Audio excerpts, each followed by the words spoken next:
Welcome back to another episode of the Seagulls and Mazda 323 channel. Today we're carrying on as promised, but we're breaking it down into two sections. Tie rods, tie rod ends, and second part, ball joints. I'm going to crack on, get this worked out, show you all the tools that you're going to need, well what Seagull's going to need to do this job. Not me, I'm just supervised and drinking lemonade still. Anyway, working on other things. So this is pretty much what you're going to need. Today we're also going to be, I guess, doing a bit of a tool review because I had to pick up some stuff down at my mates at Trade Tools. They're pretty good. So this thing here, no one's reviewed it yet. That's going to happen today. Let's see if it will do the job. Looks like it will. And then I'm using this just as a separator because it's just a little 4-cylinder light little car, so it shouldn't be needing too much more than just the big old guns of Seagull. And he's prepared himself with a whole heap of seaweed, so he is ready to go. Pretty much like a Popeye situation, just a bit with seaweed. And I got these pumped up this morning as well down at my mate, the Mad Muffler. Chucked a bit of grease in there for me as well because I couldn't be bothered doing it myself. Anyway, we'll crack on and see how it goes.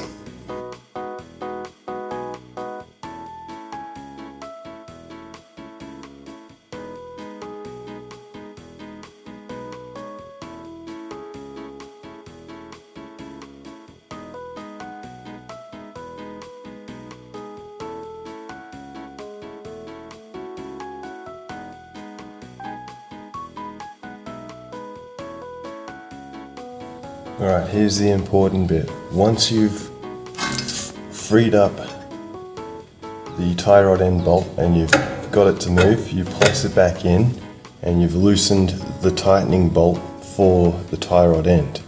So you got that loose. And this is the part you need to pay attention to because to get your wheel alignment as close as possible, you need to pay attention to this bit. Because you will still need to get a wheel alignment done, but in order to get down to the shop to do that, you need to pay attention to this bit here. So you pull that up, and when you take this off, you have to count how many rotations, this being where you started from, how many rotations it takes to come off. And I put a piece of tape along the top guard there and right on felt, so I don't forget. That's a little tip that you may want to use as well. Anyway, I'll do this now. You can see that one is very shagged. Look at it. It shouldn't be able to move like that. So that is very tired, and it's probably because I'm playing with camber. So let's count this off. 1.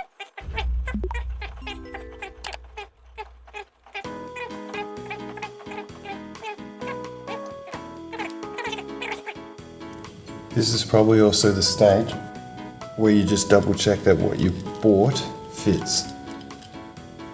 Otherwise it's a very quick reverse from here to go down the shop and get the right part. So that fits. And see how that, you can't move it with your hands. That's how it should be. Ready to chop some Civics and Geminis. Alright, stage 2 of the tie rod is to remove it from the inner section of the car. So we're going to remove these CV, or the boots I should say, tie rod boots. There's a little clip down there, and you can sort of see someone must have had a nudge at this at some point, because that is definitely not factory, that piece of wire that's been twisted. So I'll have the fun of untwisting that.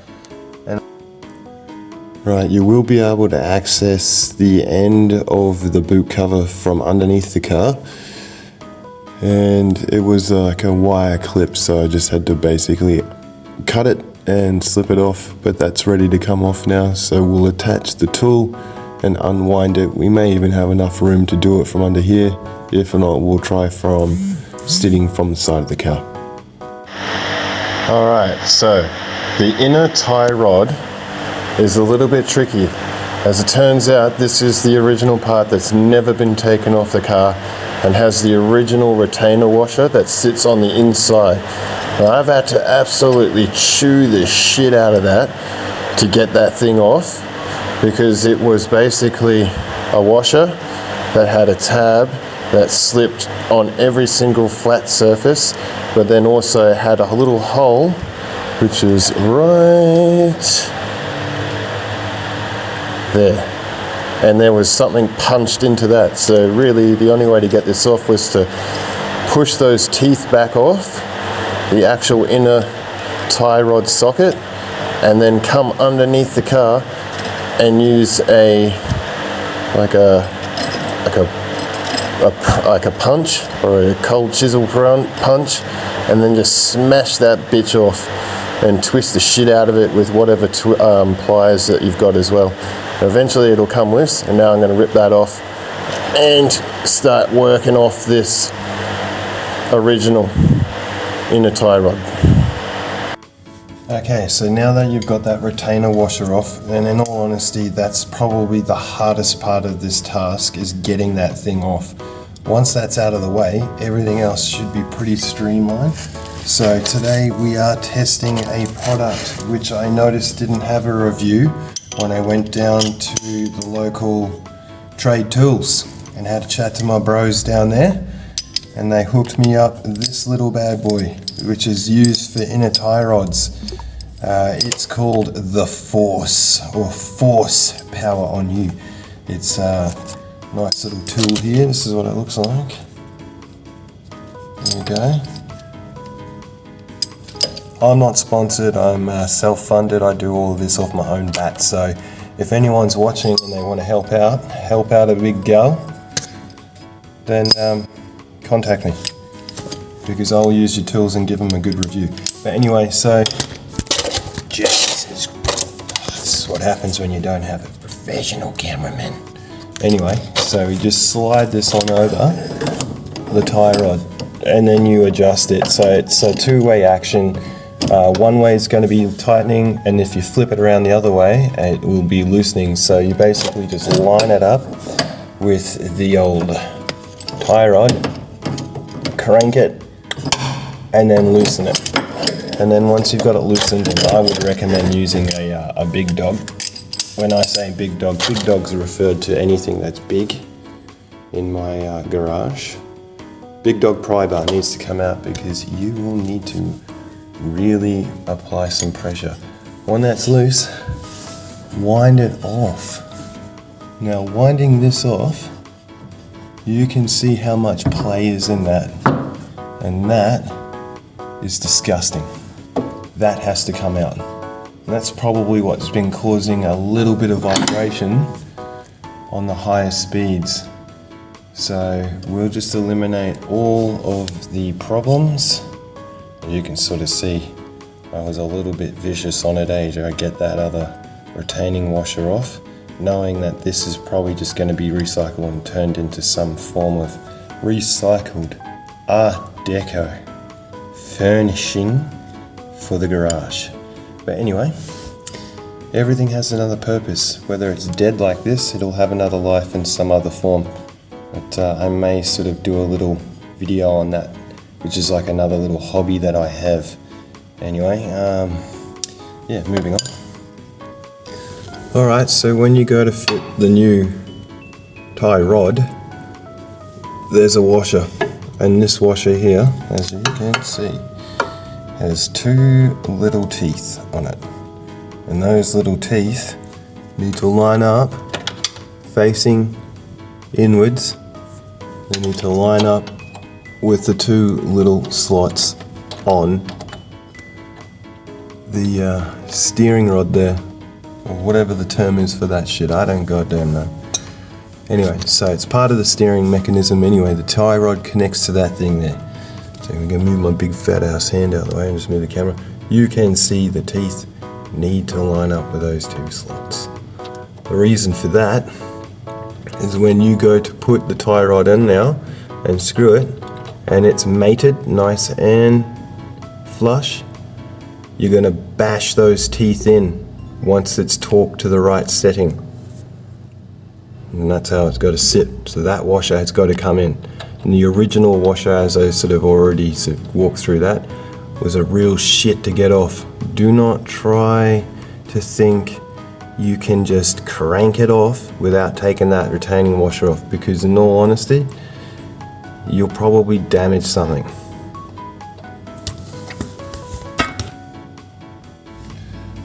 Alright, with the tie rod end and the washer fitted to the steering rack, you're going to want to torque this up. Now for this part I'm not going to use the tool, the force tool, like I used to take it off.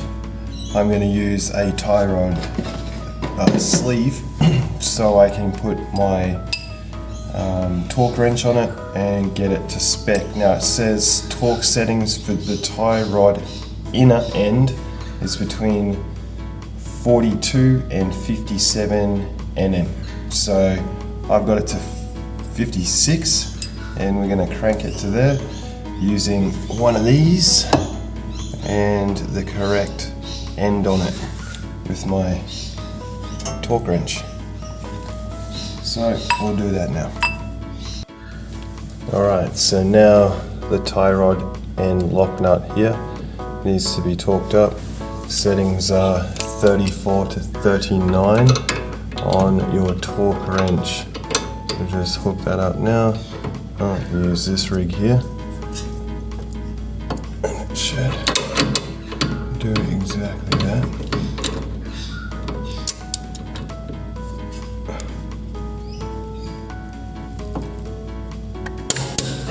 Nice. And we'll get this nut in here done now, which is also... Alright, so that's the tie rod end done, both sides, and I even painted the boot cover, a fancy custom paint job there, just to let everyone know that I've been there and done that. Alright, so the next task is to do the ball joints, but that's going to be in the next video. So this is all hooked up now and looking pretty good. Now just to finish this video off, I guess it's just a comparison of tools and which one I'd prefer to use when it comes to actually doing tie rods, especially the inner part.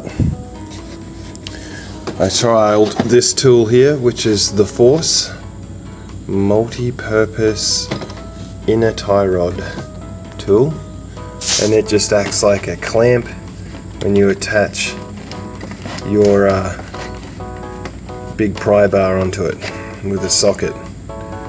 And it was okay. It's a little bit of fiddling to get it on to the actual end of the inner tie rod, but you will get the job done. It's pretty much a one size fits all. It did manage to get onto the little tie rod that the Mazda has, but preferably, if you can, you really want to just get one of those, one of these tie rod kits. It basically comes 3 sizes. You'll use this one for the little JDM cars, and then 4-wheel drives, and I think 6 cylinders or bigger Australian cars would probably be this. But this sleeve here slots in over the top of your tie rod with the end coupled on, and then you just fix it to your torque wrench or your pry bar for getting it off, torque wrench for getting it back on. It's a very easy tool. Prefer to use this one over that one. I just wanted to know what the difference was. Both tools cost about the same, so about 50-60 bucks, depending on where you get it from. But yeah, not a bad tool. Pretty good sort of job here. It's a very important one as well. So that's all done and looking really nice.